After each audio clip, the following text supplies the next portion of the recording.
नमस्कार दोस्तों, स्वागत है आप सभी का। मैं अमित आपके बेहतर स्वास्थ्य की कामना करता हूं और आशा करता हूं कि आप स्वस्थ होंगे, इस मुश्किल घड़ी में सशक्त बने रहें और कोई भी ऐसा कदम ना उठाएं जिससे आपको और आपके परिवार को किसी दिक्कत का सामना करना पड़े। बहुत सारी ऐसी खबरें आ रही हैं जहां पर कई ऐसे इंसिडेंट्स देखने को आए हैं जिसमें एक परिवार के बहुत सारे लोगों ने, सभी लोगों ने इनफैक्ट आत्महत्या कर ली है।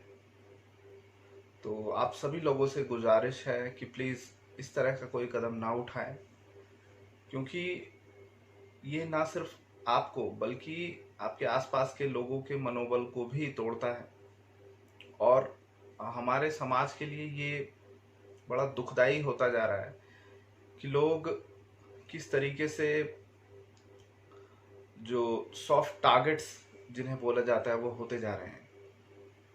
इसके बहुत सारे कारण हो सकते हैं, जिनमें से मुख्यतः टेलीविज़न, फिल्म्स, मीडिया और पॉलिटिकल पार्टीज़, जो गवर्नमेंट्स, ये सभी कारण हैं। क्योंकि जिस तरीके की शिक्षा दी जा रही है, जिस तरीके की व्यवस्था बनाई जा रही है, उसमें इंसान मानसिक रूप से कमज़ोर होता जा रहा है। मानसिक स्तर इंसान का वो कमज़ोर होता जा रहा है। तो कहीं ना कहीं इंसान का जो कॉन्फिडेंस है, जो सेल्फ कॉन्फिडेंस है, वो लूज होता जा रहा है, जिस वजह से बहुत सारे लोग आज के समय में ये कदम उठा रहे हैं। तो आप सभी से मैं आग्रह करता हूँ, हाथ जोड़कर विनती करता हूँ कि अपने आसपास के लोगों का ध्यान रखें और अपने बच्चों को वही शिक्षा ना दें जिससे उनका आत्मविश्वास कमज़ोर हो। क्योंकि ना तो सरकार, ना ही ये मीडिया हाउसेस, ना ही जो बड़े बिजनेस टाइकून्स, इनमें से कोई भी ये नहीं चाहेगा कि आप मानसिक रूप से, आप अपने शारीरिक रूप से इतने सक्षम हो जाएं कि आप उनसे प्रश्न करना शुरू कर दें, आप उनके खिलाफ आवाज़ उठाएं। तो मैं तो यही कहूँगा कि इस एक साजिश के तहत लोगों को कमज़ोर बनाया जा रहा है। अभी 2 दिन पहले भारत के प्रधानमंत्री नरेंद्र मोदी जी रूबरू हुए और उन्होंने जो पीछे पैकेजेस बताए गए थे, जो आरबीआई ने या जो फाइनेंस मिनिस्ट्री है वहाँ से जो आई, उसके अलावा उन्होंने कुछ पैकेजेस ऐलान किए और टोटल लगभग 20 लाख करोड़ का पैकेज बना है और इस कोरोना के समय में आया है। और एक बहुत महत्वपूर्ण बात उन्होंने कही कि आत्मनिर्भर भारत बने। ये आत्मनिर्भर शब्द बहुत आवश्यक है और मैं बिल्कुल सराहना करता हूँ, लेकिन पिछली सरकारों की तरह उनकी कथनी और करनी दोनों में कहीं भी मेल नज़र नहीं आ रहा है। अगर आप आंकड़ों की बात करेंगे तो 2011 में जो सेंसस हुआ था उसके मुताबिक भारत में, मैं आपको फिगर्स एग्जैक्ट बताता हूँ, 61.5% लोग खेती पर निर्भर थे, जो संभवतः अब कम हो गया होगा।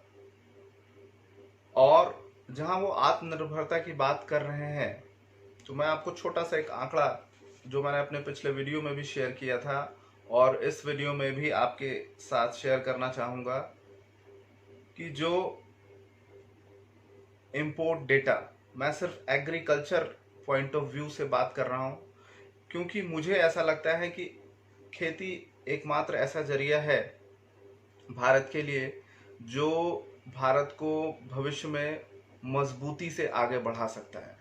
उसका सबसे बड़ा कारण ये है कि भारत के ज़्यादातर लोग अभी भी खेती पर निर्भर हैं। दूसरा सबसे बड़ा कारण ये है कि अगर आप खेती में संलग्न रहते हैं तो आपको प्रदूषण नाम की जो समस्या है वो दूर दूर तक देखने में नहीं आएगी। तीसरी जो सबसे बड़ी बात है वो ये है कि भविष्य में या वर्तमान में आप सबसे ज़्यादा अगर कोई चीज़ कंज्यूम करते हैं तो वो एग्री प्रोडक्ट्स हैं या फिर डेयरी प्रोडक्ट्स हैं। यही दो वस्तुएं हैं जो पूरा विश्व बिना कंज्यूम किए हुए नहीं रह सकता है। तो जो डेली यूज के आइटम्स हैं, क्यों ना उसी पे फोकस किया जाए उसके। और अगर कोई भी एक स्किल जो आपका मजबूत है, एज एन इंडिविजुअल भी अगर हम बात करें कि अगर आपका कोई एक स्किल मजबूत है और दूसरी चीज आपको आती ही नहीं है, दूसरा स्किल आपको पूरी तरीके से सीखना है, तो आप किस पे ज्यादा फोकस करेंगे, मुझे ये बताइए। अगर एक सामान्य बुद्धि वाला एक कुशल व्यक्ति जो होगा वो अपने पॉजिटिव स्किल्स पर, जो स्किल्स उसके पास पहले से ही हैं, जो पहले से ही स्ट्रॉन्ग स्किल्स हैं, उनको और शार्पन करेगा, उनको और सुव्यवस्थित करेगा, उसको और अच्छी तरीके से बढ़ाएगा आगे, ना कि नए स्किल्स सीखने पर सारा समय गवा देगा। यही होता आ रहा है भारत में, जिसकी वजह से एक नहीं अनेकों समस्याएं उत्पन्न होती जा रही हैं। आप अगर देखें, एक एग्जांपल हम बिजली उत्पादन का ले, थोड़ा सा इससे वीडियो के टॉपिक से हटकर, तो भारत में लगभग 60% से भी ज़्यादा जो बिजली उत्पादन है वो कोयले से होता है। कोयले का उपयोग करके जो बिजली उत्पादन किया जाता है उससे प्रदूषण की मात्रा बहुत तेजी से बढ़ती है। उसके अलावा भी उसके और साइड इफेक्ट्स हैं। तो भारत में जहां पर सौर ऊर्जा और नदियां, ये दोनों मुख्य रूप से अवेलेबल हैं, साथ ही नदियों का पानी और सौर ऊर्जा यानी कि जो सनरेज हैं, जो सूर्य की गर्मी है, वहां पर आप के लिए जो आइटम है जिससे बिजली बनेगी वो कंज्यूम नहीं हो रहा है, वो यूज हो रहा है, इट्स रीयूजेबल। साथ ही इसका कोई पॉल्यूशन भी नहीं है। लेकिन जो स्टेप्स उठाए जाते हैं वो स्टेप्स ऐसे होते हैं जिसके दुष्प्रभाव भी हों और इवेंचुअली आपको मूव आउट भी करना पड़ेगा। तो क्यों नहीं शुरुआत से ही ऐसे कदम उठाए जाएं जिससे जो आपका भविष्य है वो सुनहरा हो, जिससे भविष्य उज्जवल हो, बेहतर हो, ना कि कोई कदम उठाने के बाद हमें अफसोस करना पड़े और दूसरी ओर मुड़ना पड़े। अभी भी समय है, अभी भी भारत में जो बिजली उत्पादन की मैं बात करूं तो नए जो प्लांट्स लगाने जा रहे हैं या जो भी फ्यूचर प्रोजेक्ट्स हैं, क्यों ना वो 100% सोलर एनर्जी और हाइड्रो पावर बेस्ड हो। तो ये एक एग्जांपल हुआ जहां पर अगर आप फ्यूचर ओरिएंटेड होंगे, अगर आप सारी चीज़ों को मैप करके अपने एक्शंस लेंगे, तो ना हमें पॉल्यूशन की समस्या का सामना करना पड़ेगा, ना ही अर्थक्वेक जैसी दिक्कतों का भी सामना करना पड़ेगा, क्योंकि जितना ज़्यादा आप नेचुरल रिसोर्सेज को एक्सप्लॉइट करेंगे, नेचर बैलेंस करने के लिए कुछ ना कुछ एक्टिविटीज जरूर करेगी। तो आप रिसोर्सेज को यूटिलाइज करिए एक्सप्लॉइट करने के बजाय, ये एक बेहतर तरीका है।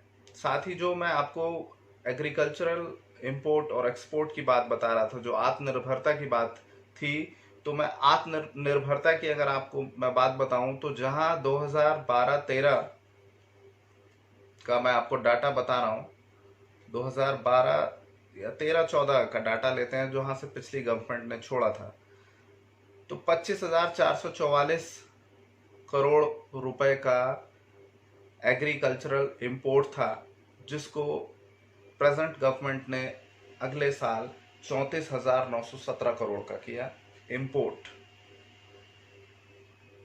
उससे अगले साल 46,951 करोड़, उससे अगले साल 58,395 करोड़। जहां पर गेहूं का सिर्फ आयात 8,500 करोड़ का था।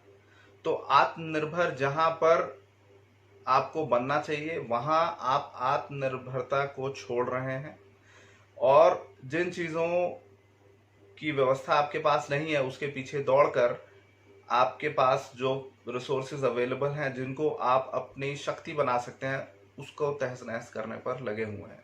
तो पॉलिसीज ऐसी बनाई जाएं जिससे भारत के किसान सुसज्जित हो, भारत का किसान मजबूत हो, ना कि वो मजबूर होकर खेती छोड़ता चला जाए।